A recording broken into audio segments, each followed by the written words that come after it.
আমরা দেখতে পাচ্ছেন এখানে একটি ফুটো, এই যে দেখতে পাচ্ছেন এই ফুটোর মাধ্যমেই পানি ঢুকে এবং এটি লক করা আছে কারণ এখানে কেউ ময়লা না ফেলতে পারে। এবং এভাবেই দেখতে পাচ্ছেন চালটি প্রায় অনেক বড়, বৃষ্টি হলেই আপনার এখান দিয়ে ঢুকে এই ভিতরে চলে যায়। আসসালামু আলাইকুম প্রিয় বন্ধুরা, কেমন আছেন সবাই? আশা করি ভালো আছেন। দেখতে পাচ্ছেন বিশাল একটি তাল গাছ আর আমাদের সেই প্রাকৃতিক অসাধারণ সেই দৃশ্যগুলো দেখতে পাচ্ছেন, আমাদের গ্রাম বাংলার সেই অসাধারণ ভিউ, উত্তরবঙ্গের সেই চমৎকার একটি ভিউ দেখতে পাচ্ছেন। এবং দেখতে পাচ্ছেন যে ঘরটি আপনারা সামনে, সেই ঘরটি বৃষ্টি হলে সেই বৃষ্টি কুয়ার মধ্যে পড়ে এবং সেখান থেকে পানি উত্তোলন করে এই জমিগুলো আবাদ করা হয়। আর সেটি আমি দেখাবো। এবং কল দেখতে পাচ্ছেন আপনারা জায়গা জায়গা মানে উঁচু করে কিছু পাইপ লাগানো আছে, আর আমি সেটি আপনাদেরকে দেখাতে চাচ্ছি। আপনারা আমাদের সাথে থাকুন, ইনশাআল্লাহ আল্লাহ তাআলা আপনাদেরকে অবশ্যই ভালো রেখেছেন আর আরও সুস্থ এবং ভালো রাখুক, আমি সেই কামনা করি।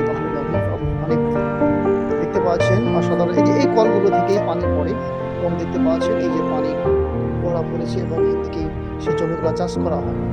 আসলে এটা কি সিস্টেমে কাজ করে এবং কিভাবে কাজ করে এটি আমি আপনাদেরকে দেখাবো এবং জানাবো। কারণ অনেক আপনি দেখবেন আমাদের বাংলাদেশের প্রায় জেলায় এই সিস্টেমটা নাই, শুধু এই যেটা উত্তরবঙ্গ মানে যেসব এলাকায় পানির খুব সংকট সেই সব এলাকায় এইসব এলাকায় সব কাজগুলো করা হয়।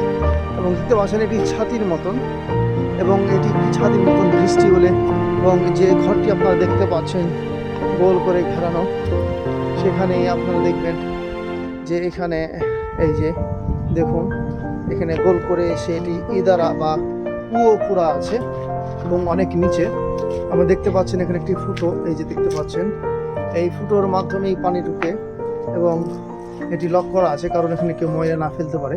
এবং এভাবেই দেখতে পাচ্ছেন চালটি প্রায় অনেক বড়, বৃষ্টি হলেই আপনার এইখান দিয়ে ঢুকে এই ভিতরে চলে যায়। আর আপনারা জানলে অবাক হবেন যে এই কুয়োটার ভিতরে আসলে কোনো কিছুই অবশিষ্ট নেই, কারণ এখানে ধরেন এই পানি যে সব রাখা হয় মানে এর ভিতরে একটি মোটর ফিট করা আছে। দেখতে পাচ্ছেন এই যে সেই কারেন্টের বক্স, মানে এটা কিন্তু একটা সোলার প্যানেল বলা হয়।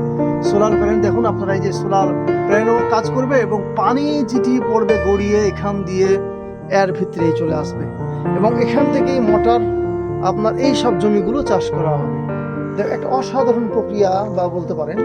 আর আপনারা দেখতে পাচ্ছেন শুধু তাই নয়, এই যে টাঙ্কি, মানে এই টাঙ্কিতে আপনার পানি, খাবার পানি বা মজুত করা হয় এবং সেটি অ্যাঙ্গেল দিয়ে দেখতে পাচ্ছেন আপনারা। এবং সোনার দেখছেন এখান থেকে বিদ্যুৎ উৎপাদন হয়ে এটিকে চালানো হয় এবং এটি আবার পানি উত্তোলন করে জমিগুলো চাষ করা হয়। অসাধারণ একটা প্রক্রিয়া। তো বন্ধুরা, যারা এই সব জিনিসগুলো যাদের এলাকায় আছে এবং যারা ব্যবহার করে থাকেন অবশ্যই কমেন্টে জানাবেন। এবং আমার গ্রাম বাংলা যারা ভালোবেসে থাকেন এবং প্রবাস থেকে যারা দেখছেন এই ভিডিওগুলো অবশ্যই লাইক শেয়ার করবেন এবং কে কোথা থেকে দেখছেন অবশ্যই কমেন্টে জানাবেন। এ বলে শেষ করছি। আসসালামু আলাইকুম ওয়া রাহমাতুল্লাহি ওয়া বারাকাতুহু। আমার সোনার বাংলাদেশ।